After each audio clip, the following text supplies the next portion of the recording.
Atvažiuojam pagrindiniu keliu. Štai taip atrodo namas. Sklypo vieta. Mašinai vieta. Taip pat jinai priklauso šiam sklypui. Varteliai. Tvora visur.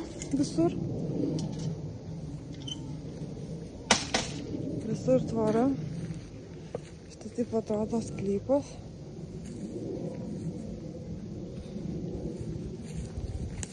Baseinukas mini. Sklypas labai gražus, kvadratinis, tolygus. Visur tvora. Keli vaismedžiai nauji. Šiltnamis. Štai iš visų kampų kaip atrodo.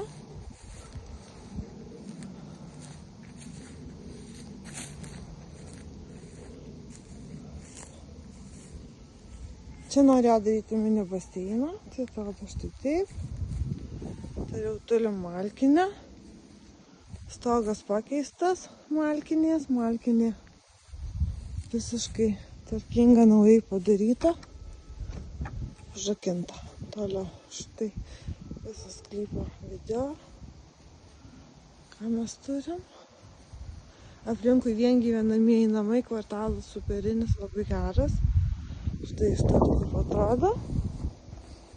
Sklypelis, namas.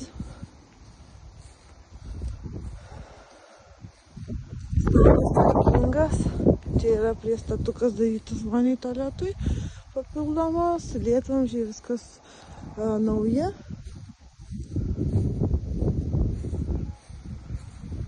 Stogas šlaitinis. Visur tvora. Visur tvora, štai kaip atrodo namas.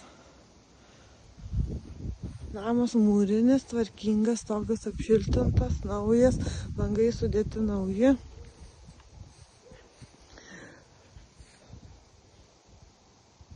Štai.